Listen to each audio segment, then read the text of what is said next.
I've never seen a human being swing a golf club as hard as I've seen John Daly. Freeney's a big dude, man, and he's got whatever it is, I don't want to disrespect you. I'm saying 260, 280. What? That's pretty disrespectful right now. Great start, Coach. As a former player, 260, how dare you? Light it.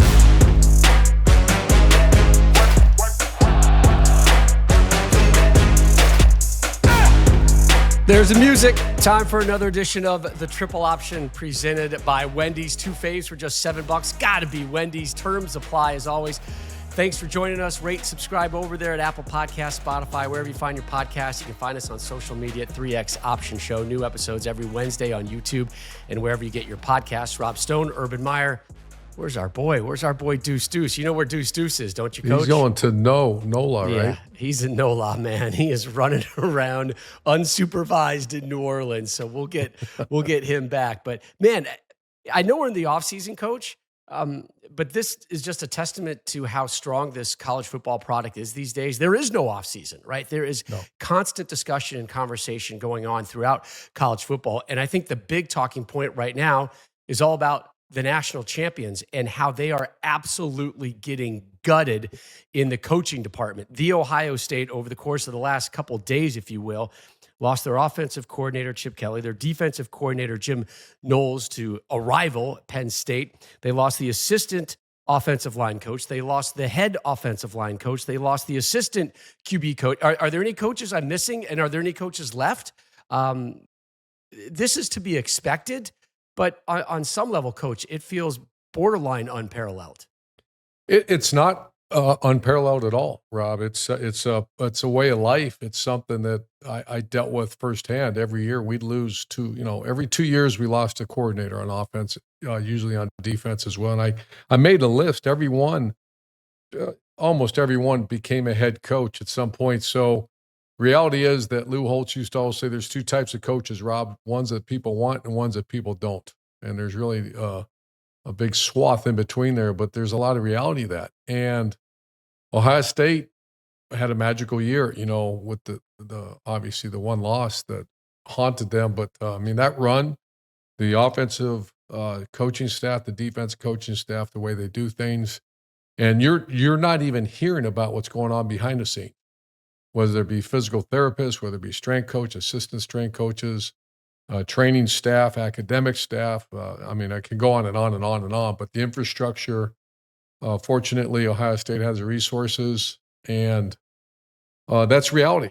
And I've dealt with it, and losing a great player is expected because great players are fluid. They come and go. It's the way it works. You get them for 3 years and they go the NFL draft. When you lose a great coach, man, I'll tell you what, that I lost a couple that, it was kind of sucker punch that it took me a while to recover. And then if you don't replace that great coach, the wear and tear on the head coach is overwhelming. And we can speak to that.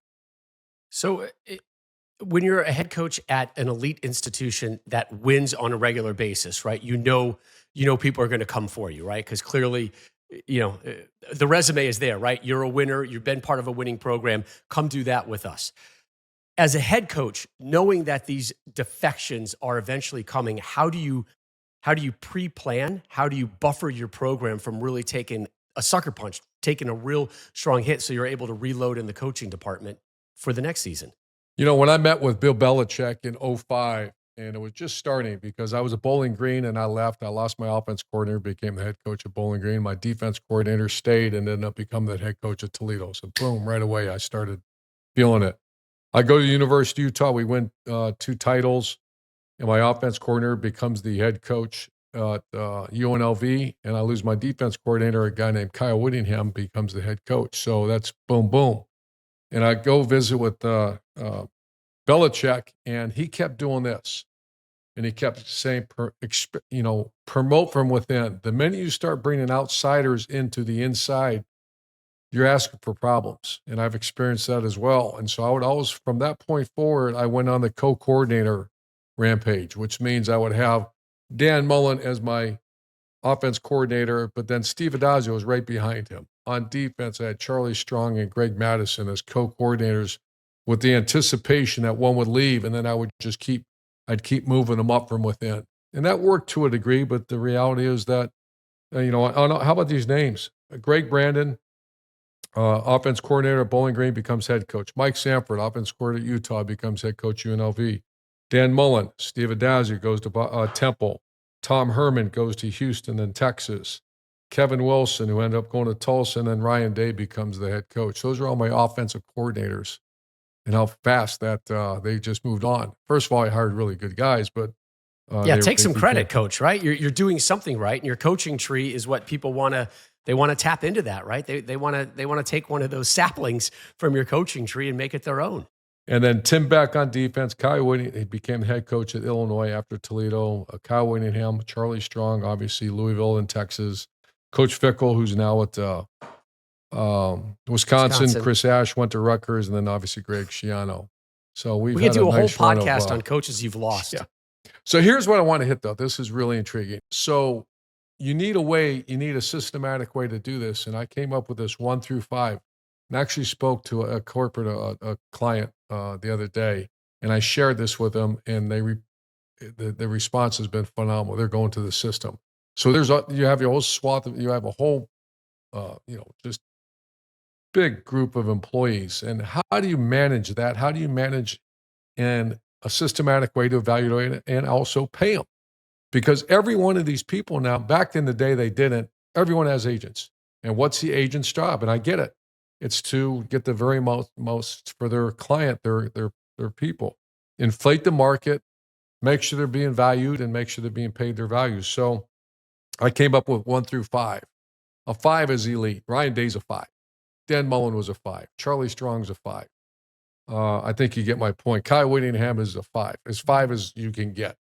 And so when I would meet year-end meeting with the athletic director, I would show the system. Most ADs went to this as well. And a 5 means we're not losing the 5. That means could get very expensive for you. We're not going to lose that 5. And I need you to help me not lose that 5. A 4, we can negotiate and have a conversation. A 3, it's time to move on. A 2 doesn't survive.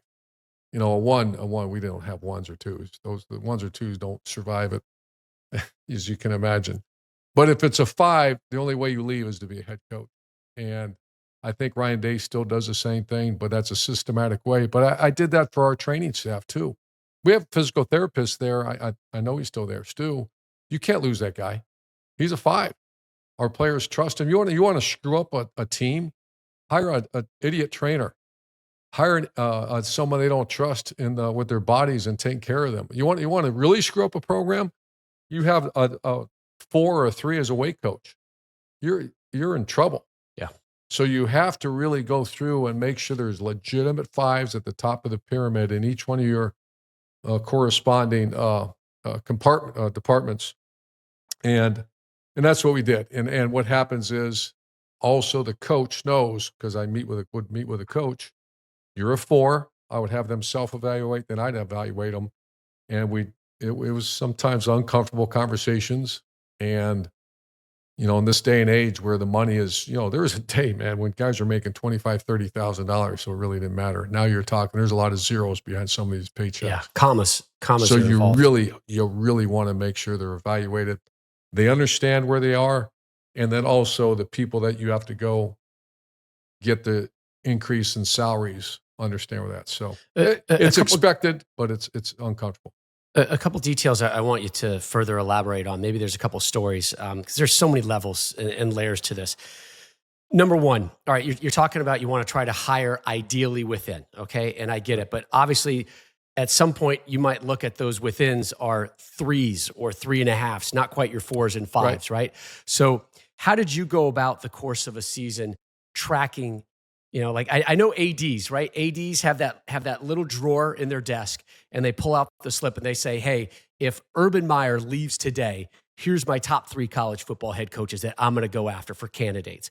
Did you have a little drawer and some of the names that you would keep, whether it was players or coaches you coached against, or guys you've run across through the years, or guys you've lost that you want to try bull back? How did you, I guess, quote unquote, go outside of the program and track those those type of coaching talents? A great question.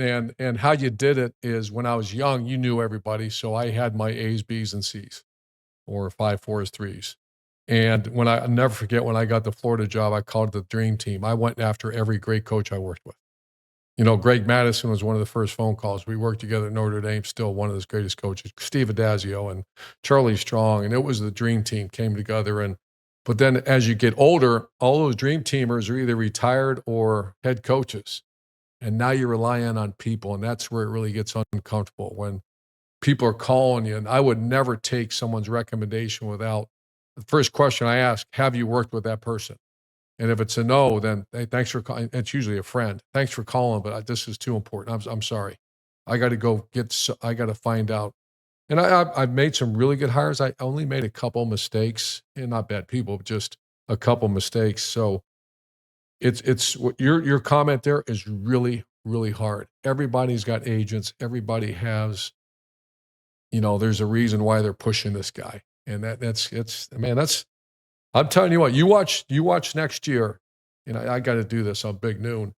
When teams struggle, you blame the player, obviously, but you know what? Behind the scenes, why is this player not playing as good as he did the year before? And I can help you. They probably had a coaching change, and there's something going on there, and that player is not performing at the level because there's some distrust, it's usually distrust, or the way they're trained, or something's going on, and you see this player's performance start to dip, and that's a major problem. Another thing I want to hit, Rob, real quick, and this is the whole, hire from within. When you've got a solid rock of an organization, Ryan Day's got a rock right now. I would imagine Sarkisian, some of these guys have built their programs, the infrastructures. You know what happens when you want to hire an elite coach? They want to do it their way. And that is really hard. And to the point where I actually would put signs around the wall, enhance the program. And that means do not change. We can have a 7-hour conversation on that, but you can't change what we are. The culture, the core values, the way we go about our business, the way we work, the way we practice. You hire people that do it differently, and they keep, let's change this, let's change. And I would always say, don't use the word change. If you want to say a better way of doing it, then show me and let's do it. And that became exhausting to me. And the reason a person's a 5, when you go hire a 5, because they're really good at what they do. It might be completely different than what you do. And that's when you start to see the conflict. I had a few of those where you're just constant, and you're like, enough. So I think that's really good for the viewer, listener to hear that, because I'm sure people deal with that. Coach, there has to be a couple guys out there that you wanted, that you swung hard for. Sure. And for whatever reason, you couldn't get them on that dotted line. Who are some of those guys that you always wanted to have on your staff or be associated with? I wish I was ready for that. I'm sorry, Rob. It took me, oh man. Yeah, there's a couple assistant coaches along our journey that went on to be great coaches. You catch me off guard, so that would make a nice headline if I could think of it right now, but maybe I will as we continue. We'll get you next time. Winners attract winners, right? And you go back a couple years, and I know you're a big baseball guy, right? And you had the fortune to connect with Joe Madden after he won the World Series with the Cubs. I'm a huge Joe Madden guy, but I'm a Tampa Bay Rays guy. So what he did and how he transformed that franchise, I'm forever indebted to him. But what were some of the words and the conversations the two of you guys had about winning a national title and then how everything kind of changes? Yeah, I was just with Rizzo we played a golf tournament, and then also Dexter and they played for the Cubs national champion or the world championship. So every year we'd go to Joe Madden and I became friends with the Rays. He'd actually went to a couple Gator games, and I'd bring my son Nate down there. We became really close, and he's a different duck, but I love the guy, and what a winner. So I went to go visit him for about 4 straight years at the Cubs. I just love the Chicago Cubs. I love Wrigley Field, and my son and my family. Usually the whole family went. We'd actually sit in the dugout. We'd walk out in the field, and there was a rain delay one time, and Joe Madden, I go sit back in his office. He invites me back in his office. He opens up a bottle of red wine during a rain delay. I love baseball, right? You can pull that off in baseball. But in 16, he won the World Series. And I couldn't wait to go see him in 17. And sure enough, in 17, I came walking in. Dexter Fowler is who I was with. I come walking in, and he's miserable. And I look at him, I say, what? He goes, I got the same team. Everybody's back, but it's just different. Coaching these guys are much harder. It's just everybody changes when you win it all. And I started thinking back to my 08 team. My 08 national champion Florida Gator team had everybody back. We went 12-0 the next year, but it was not fun. It was hard coaching, man. Everybody changed. We won the national championship 14. We had the majority of that team come back 15. And the Zeke Elliott's and Bosa's, and they're all back. We're preseason number 1, and we went 12-0, I think, or 13-1 that year. But it was so much different. And I think Coach Day is going to have to get ready. And we've already spoke about it. Everything's different. And I think I put it on this, is we're all human. You got to get yours, is the way I looked at it. Everybody now has representation. I get it. I mean, it's what makes America great is capitalism. You're on the top of the food chain right now. And what does your agent, or what do you start looking at other places? How can I better, this is the once in a lifetime. We just won a national championship. And the players change, the coaches change, the staff changes. And when I saw Joe Madden's face at Wrigley Field, I remember sitting there going, damn, I remember that feeling. You're on top of the world, and you're still on top of the world. I believe the Cubs were still in first place when I went to see him. But you can tell the wear and tear on him because it's different. The red wine replaced by a bottle of Pepto-Bismol, perhaps. Let's go back talking about Ohio State and the coordinator situation real quick. I want to wrap it up here, but this fact is amazing. Jim Knowles, who's now the defensive coordinator at Penn State, but when he was in charge of the Ohio State defense, remember, they played 7 top 10 opponents, held them to an average of 19.2 points per game. 19.2 points per game against top 10 teams. No team has scored more than 32 points against the Buckeyes in the last 29 games. And that made us do a double take. Try Wendy's 2 for $7 deal today. To me, that was a stunning move. And I know it's a big number, right? It's a big number that one of your rivals threw. And it's sort of like if you can't beat them, buy them, right? But there's going to be turnover coming. Do you think Ryan Day thought that there would be this much turnover in his coaching staff this year that he's seeing already? And who knows? There's always that talk about Larry Johnson, one of the all-time great defensive line coaches. Larry's 73 years old. He's also the associate head coach. At any time, and there had been some talk about it, that he could be moving on from that position. But to the point, do you think Ryan Day anticipated this much turnover in his coaching staff after winning the title? I think this is his first year of winning the title, so I would probably say no. I would probably say he anticipated maybe some stuff happening, but when you start, the 3 most important coaches on your coaching staff are the coordinators and your offensive line coach. And your 4th is probably your D-line coach / maybe the secondary coach. Those are ones you miss on those coaching spots, you lose games immediately. I mean, those are all spots that Ohio State has to fill now, almost, depending on Larry Johnson, right? And remember, to replace a 5 with a 5, you're going to bring in someone who's going to want, and that's why you got to have these hard conversations when you interview and say, we're not changing. Make us a little bit better. And I get pissed when I think about it because a couple of times it just wore me out with that. But when you hire, and I think from the triple option from this point forward, when you hire a 5's going to bring stuff with him. And he's a 5 for a reason. And so you as the head coach got to let him do his deal. But then all of a sudden things start looking differently. And the culture is the culture, the way you run the offense, the way you run the defense. Obviously, they were great on both. To start changing things, I don't know, man. He's got to be careful. And I actually spoke with Coach Day this week, and he's got to play. He's a smart dude. He's got a plan. And he's a strong coach. So, but he got to be real firm with enhancing the program, not changing. So he's got to. I don't know where he's going to go with it. I knew one that he was kind of leaning, and I don't think that's still in play. So we'll see what happens. Enhance, Enhance. Don't Find change. those fives, baby. Find those fives. They're not easy to find. Coach, you may have heard there's this kind of big football game going down this Sunday. Yeah, Super Bowl champion, pro and college football Hall of Famer, Dwight Freeney, your golfing buddy who apparently can rip it from the tees. He joins us next on The Triple Option, presented by Wendy's. Light it.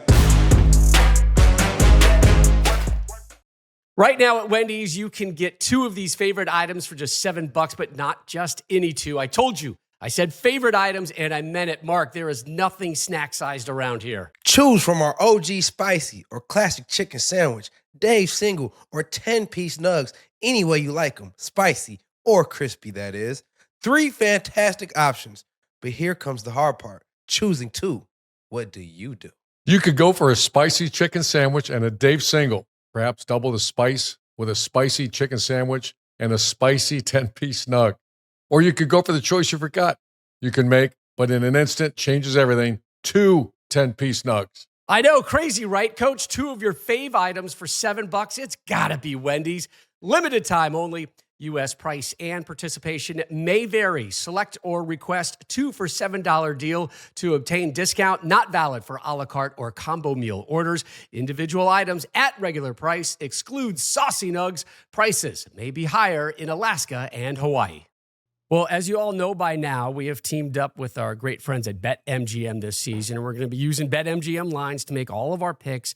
We'll also have special offers for our listeners each week. Mark, you're listening, right? You're listening to this? Yeah, I'm listening. Pay attention. Pay attention. All right, so if you haven't signed up for BetMGM yet, we urge you to use the bonus code OPTION or go to betmgm.com/option, and you will get up to $1,500 first bet offer, Mark, on your first wager with BetMGM. We're talking $1,500, Mark. $1,500. But here's how it works. Download the BetMGM app and sign up using bonus code OPTION. Deposit at least $10 and place your first wager on any game. You'll receive up to $1,500 in bonus bets if your bet loses.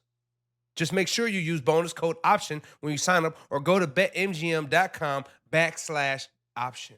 It's all about the option, Mark. It's all about the option, especially the triple option. See BetMGM.com for terms. 21 plus only. U.S. promotional offers not available in New York, Nevada, Ontario, or Puerto Rico. Gambling problem? Call 1-800-GAMBLER. Available in the U.S. Call 877-8-HOPE-NY or text HOPE-NY 467369 New York. Call 1-800-NEXT-STEP, Arizona. 1-800-327-5050 in Massachusetts. 1-800-BETS-OFF in Iowa. 1-800-981-0023 in Puerto Rico. First bet offer for new customers only. Subject to eligibility requirements. Rewards are non-withdrawable bonus bets that expire in 7 days in partnership with Kansas Crossing Casino and Hotel. Welcome back to The Triple Option presented by Wendy's. Rob Stone, Urban Meyer. We are now joined by a Super Bowl champion, a college and pro football Hall of Famer, a proud former Connecticut resident, a guy who did his college in upstate New York. Man, Dwight, you and I are like one and the same, except for completely different. Dwight Freeney joins us right now on The Triple Option. Good to have you here. You and Urban were running together just a couple days ago. Is that right? Oh, absolutely. Me and him were on that golf course struggling together. You know, we bled together on that course, man. It was not easy. Well, Dwight, we've done it twice now, and I'm every time I see your name show up, and I love to play with you. However, I'm going to go on record, Rob, that this is I've never seen a human being swing a golf club as hard as I've seen John Daly. And I mean, not just the club head speed, but Freeney's a big dude, man. And he's got whatever it is, I don't want to disrespect you. I'm saying 260, 280. What? That's pretty disrespectful, right now. What are you? Great start, It Coach. it depends on what you're looking at. I mean, look, as a former player, 260, how dare you? But as a retired athlete, thank you. I appreciate it. What are you? I'm not in the gym right now, all right? What are you? What do you weigh? You got to go up a little bit. You're like All 20 right, pounds. You're 20 pounds short. So whatever it is, all right, we're going to throw 280. The torque and the movement, the ground shakes a little bit, and we play with these LPGAers, and they are incredible. I'd rather play with the LPGA than the big boys because the big boys just hit it too far. And I love Yeah. playing with those girls at the Hilton Grand Vacation, but enjoyed playing with you. And he's also he's Michael Jordan's partner on some of those matches at Grove, the legendary matches at Grove 23. And he said he's got a day job tomorrow. What time's your day job start tomorrow? I get there at 8:45. We tee off by 9:15 latest. That's And it. it's the fastest 36 holes in golf, right? Don't blink. Don't blink. Don't you can barely talk. You go ahead and hit your ball and keep moving. That's Were you about it. playing? Were you playing growing up in Bloomfield, Connecticut, or up at Syracuse, or is this a post NFL thing? Well, this was, something that I kind of got into towards the, I guess, mid part of my career. It wasn't my first couple years, but once I got into like year 4 or 5 or whatever, I wanted to pick something up, and golf was sitting right there. There's not much, no offense to Indianapolis, but there wasn't much going on, for me there, other than those great, beautiful golf courses, and the rest is history. I started there and I continued on. Obviously, it's Super Bowl week, and me and you had a conversation. I was at your championship game in 2006 over Yep. the Bears, and that rainstorm that hit. I was actually there with Charlie Strong. That was a month after we won our national championship, and so let's go watch them. So here you are, you're a sack leader, you're a Hall of Famer, you're a grown ass man getting ready to go play in the Super Bowl.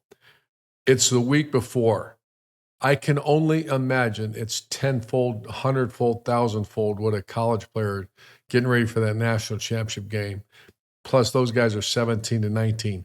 What do you recall about the championship, about that week, about we're getting ready to go make history? What do you remember? Was it it's another game, or was it reality that this is not another game? Well, I think you're fooling yourself if you try to convince yourself it's just another game. It isn't just another game. It's that game that you've dreamt about, that you prepared for, the top of the mountain, the thing that you've put every off-season workout towards, all the sacrifices on you, and it all comes down to this one moment, which comes a lot of anxiety, a lot of sleepless nights. You would play the next day, the day after you win the AFC championship, you would play the next day because like by the third time, I went there 3 times. You had 2 weeks, right? Is the longest 2 weeks ever. I mean, because you just want to get it over with. You want to get there. You want it to hurry up. But it's one of those moments that you have to just take take it all in, and that's what I used to tell all the young guys: take it all in, because you never know when if you're ever gonna get back. So live in the moment. It is technically just another game, but not really. So let's not fool yourselves. And it's going to be ups and downs. You're not going to always. It's not going to all be blowing the guys out. You're going to mess up, and you're going to have to face some adversity. But if you put the work in, which most of us to get to that point you did, the good things will happen in that game. What was that moment in the week or 2 weeks leading up to the Super Bowl that confirmed to you that this is not just another game? No, I mean it starts from the moment you win. You got the ticket requests, and I would just say, for any guy, I'm sure they're going through it. If you have a significant other, let her handle that. All right, because you got everybody from who knows who that you hadn't talked to in 10, 15 years hitting you up for Super Bowl tickets, the hotel accommodations, everything that you go into that week, it's just amplified. Every single moment. I'm talking practice, the media attention that you have to give, all the little sites that you have to visit while you're there. The coaching staff, if they do a good job, they keep you away from that and try to keep you closer to your routine as possible. But it's still impossible because they have obligations that they have to that we committed to as an organization and a team. You have to kind of grow the game, so you have to go out there in front of the camera, even if you're not a camera guy. So it's a lot going on into that game. We normally, as players, can't wait until kind of like that Wednesday, Thursday of the game week, because that becomes more of what we're used to. But that whole week that just left, oh my God, you could have it. Yeah.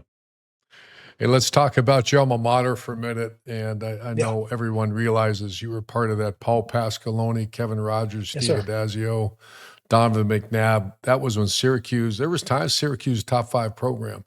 You've hired his young cat, Fran Brown. I don't know him, but I love his bravado. I love the fact that he's going after people. I think he told one coach, keep our name out of your mouth or something. And then you take Kyle McCord and he said, I'm gonna buy Ryan Day a bottle of champagne or something like that. But here's a guy that I think a program like a Syracuse, they need something.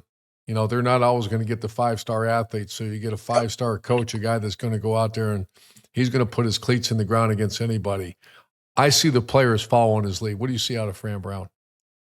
Yeah, I mean, Fran is an amazing guy, first of all.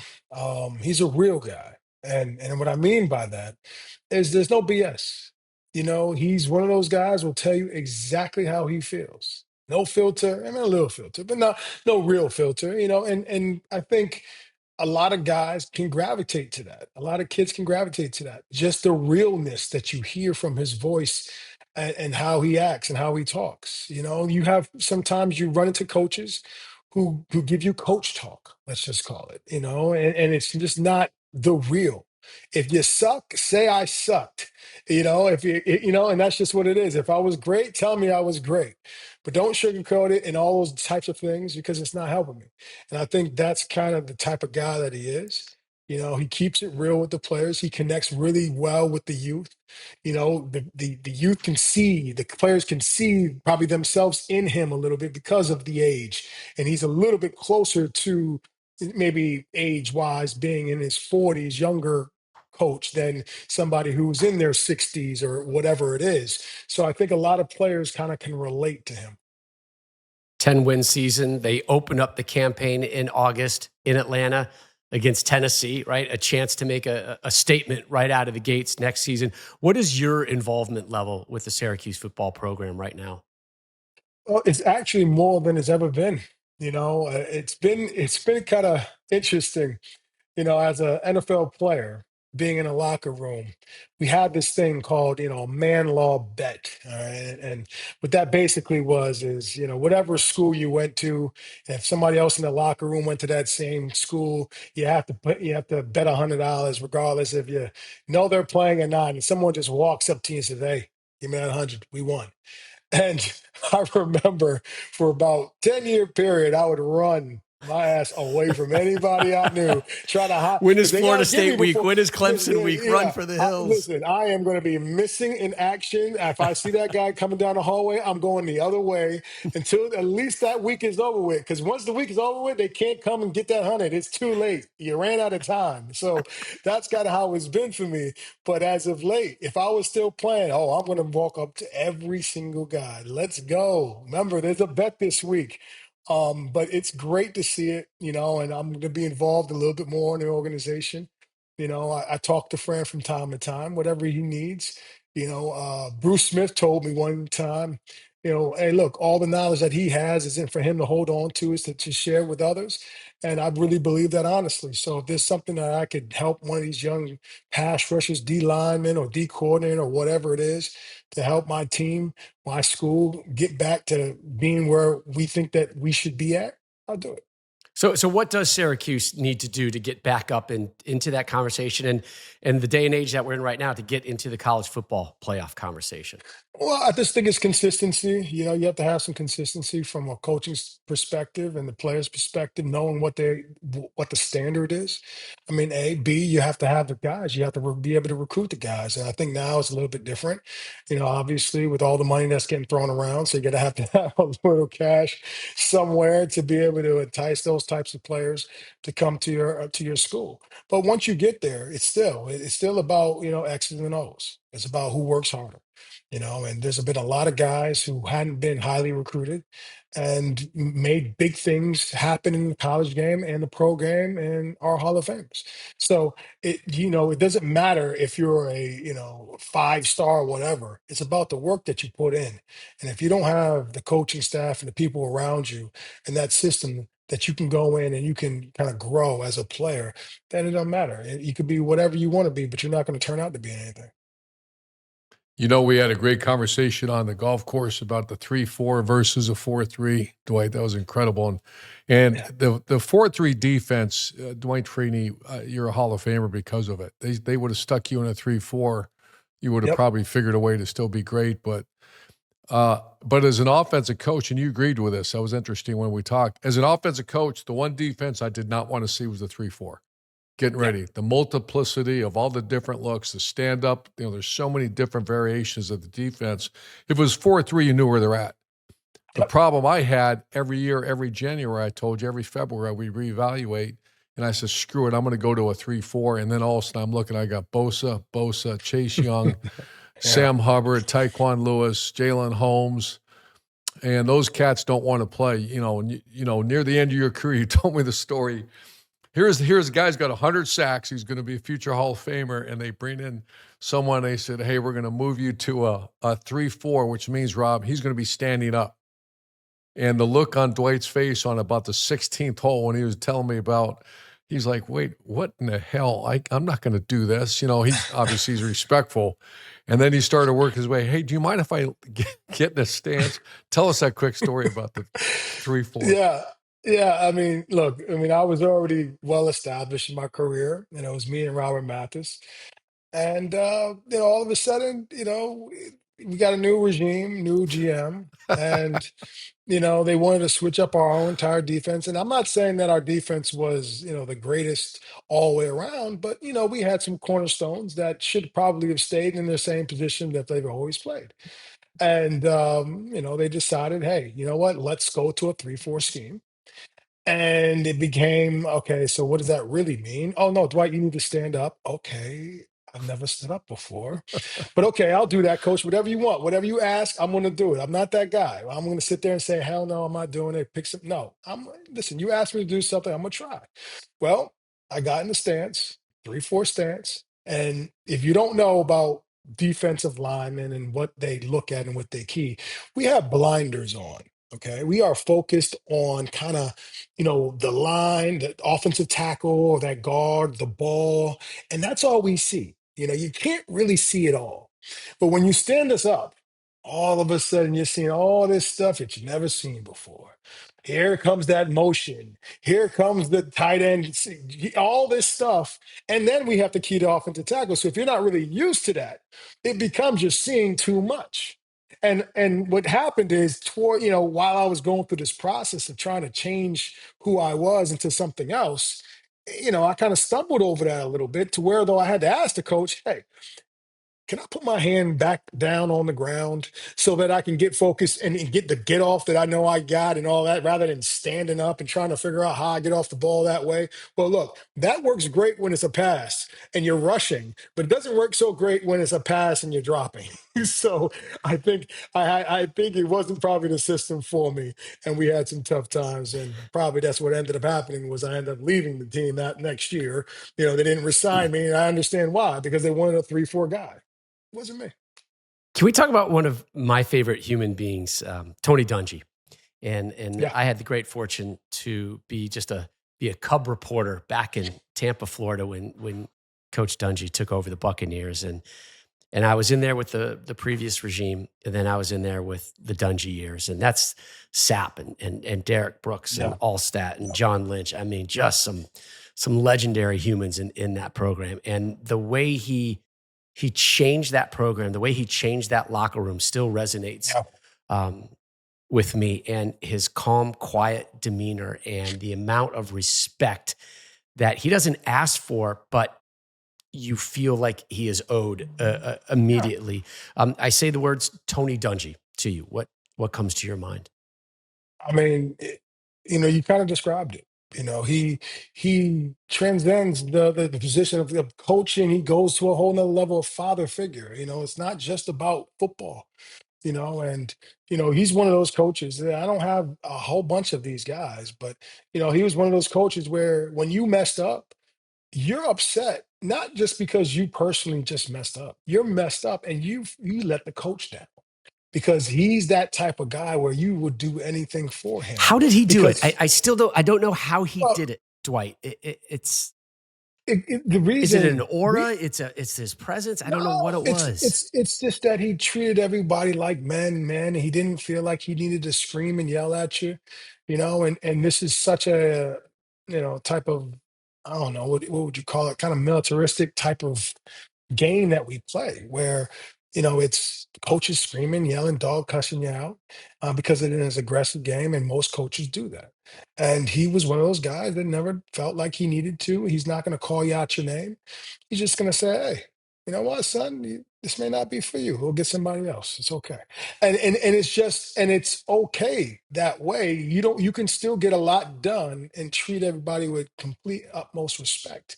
And some coaches like to yell and scream. Maybe they just can't help themselves. Yeah. It is what it is. I mean, I've had both, and I'm not saying anything's tremendously wrong with the guy who likes to yell and scream. Maybe that's how he decides he wants to motivate his players.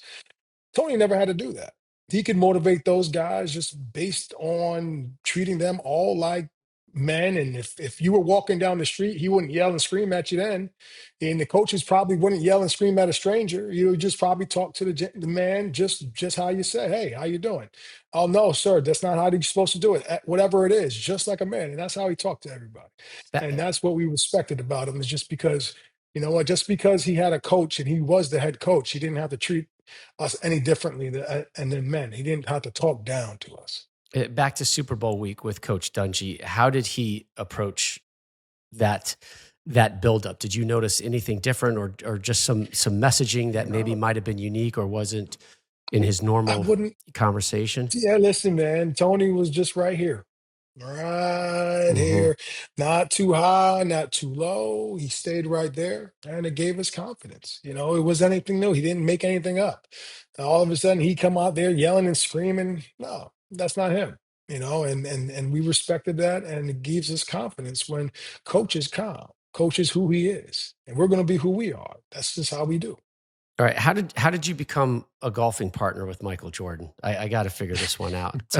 Dude, Give me the genesis of this one, well, man. basically, 2003, I think I got invited to his invitational that he used to have in the Bahamas. Right. So this is usually around the time I kind of, picked up a club once or twice.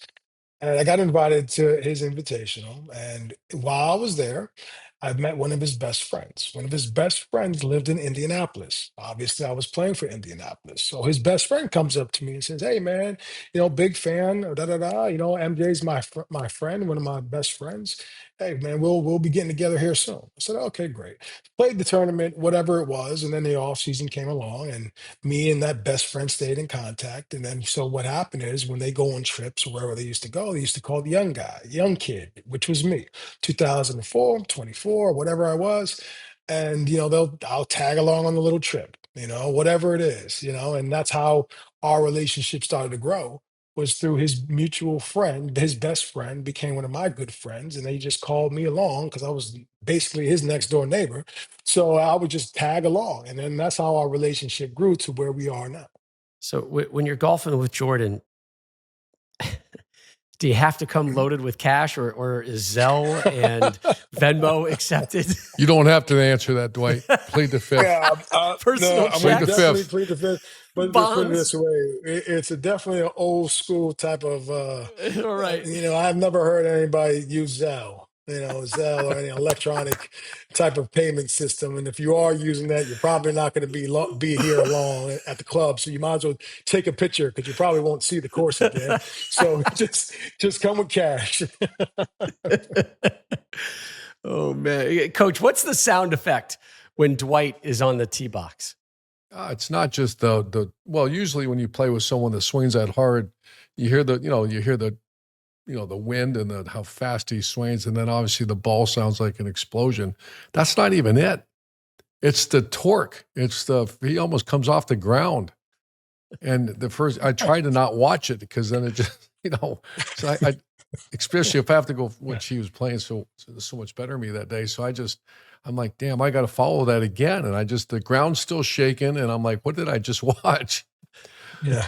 No, it's so great. funny. I'll tell you what, there's not a better guy to play with and hang with than Dwight Freeney, man. I love the dude. So great hanging with you, man. Hey, man. Same here, boss.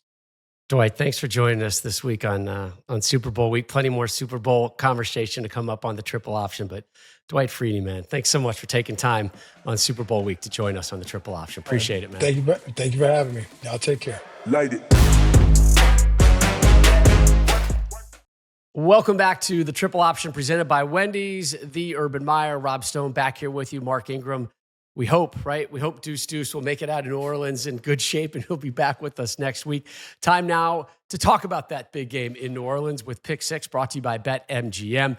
Place your money line, prop parlay, and same-game parlay bets at BetMGM. Download the app today. Please gamble responsibly. Again, these lines, as always, subject to change. So, Coach, here we go. Eagles taking on the Chiefs. We're going to look to get involved in the action courtesy some of these numbers, some of these prop bets from BetMGM. And one of the things folks love to bet on, even if you're back home, like making those squares like on the boards and everybody's putting in a couple bucks, is the coin toss. Heads. The coin toss. We're talking about the coin. All right. We're not talking playoffs. We're talking coin toss. Heads and tails, both at minus 102.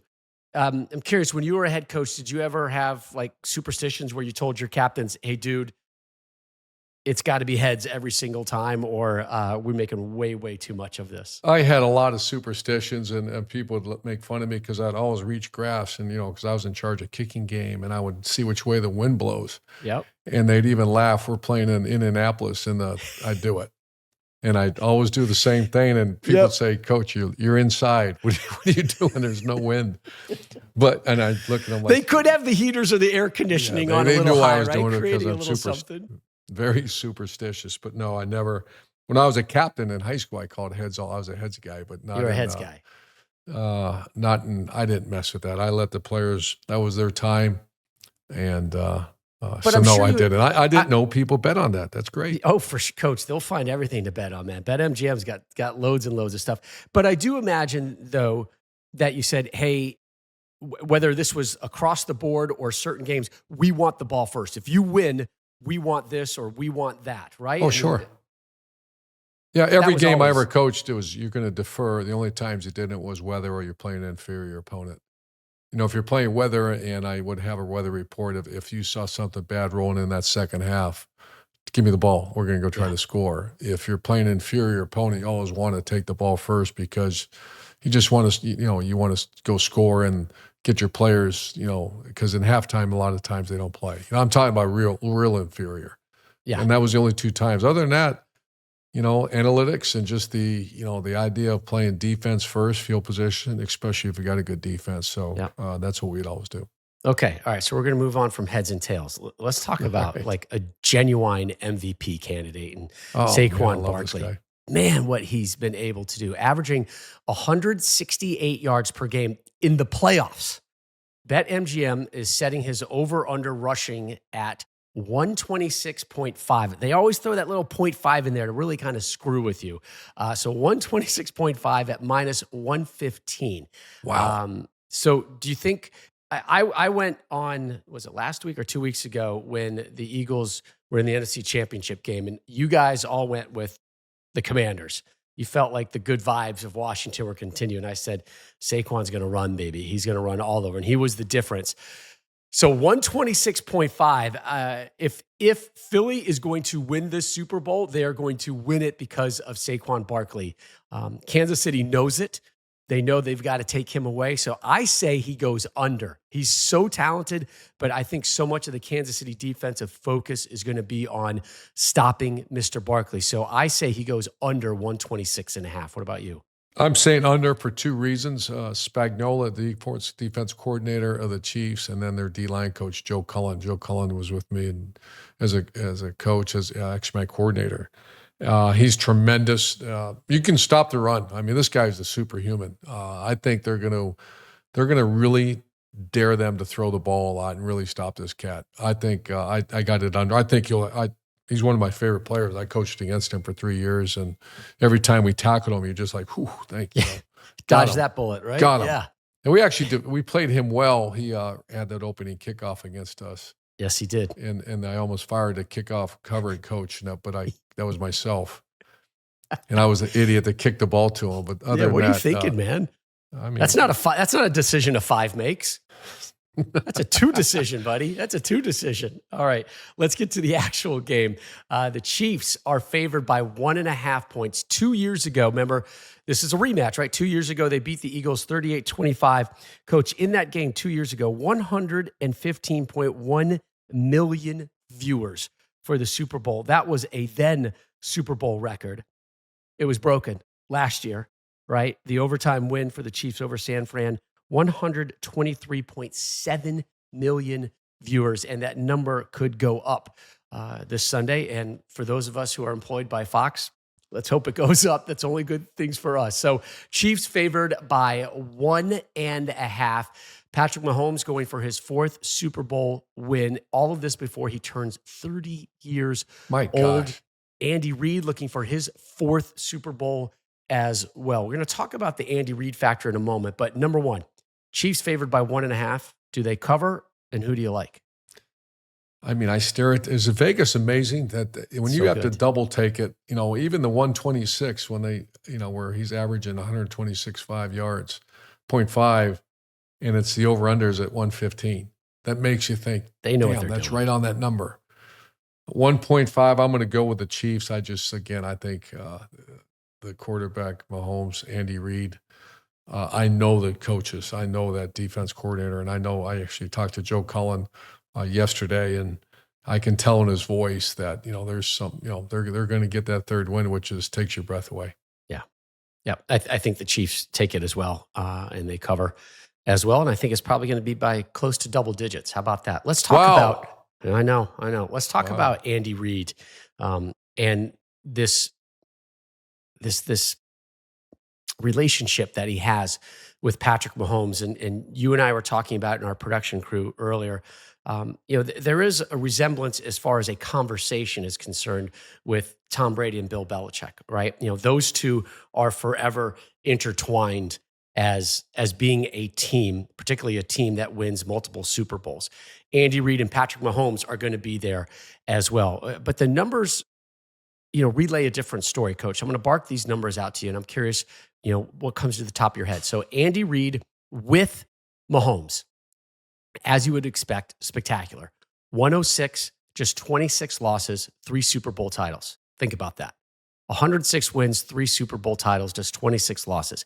Andy Reid without Patrick Mahomes, not as good, but not awful by any stretch. 195 and 136, 13 playoff appearances, 1 Super Bowl appearance. All right, so obviously the numbers look better with Mahomes, as we would all expect. Bill Belichick, Tom Brady, the two of them together, 6 Super Bowl wins, which is, I can't even believe that's a sentence. 249 wins, 75 defeats. Bill Belichick, now the head coach at the University of North Carolina, without Fox Sports broadcaster Tom Brady, he is 83 and 104. So a pretty big swing. You hear those numbers, and what jumps out at you? Hold on. Before I get the expert, here's what jumps out to me. Quarterback matters. You got to have an elite quarterback to win Super Bowls. Otherwise, it is really, really hard. And yeah, there's a couple of exceptions out there. This is no offense to the Trent Dilfers or the Brad Johnsons of the world, right? But these are not guys that we're talking about going into the Hall of Fame.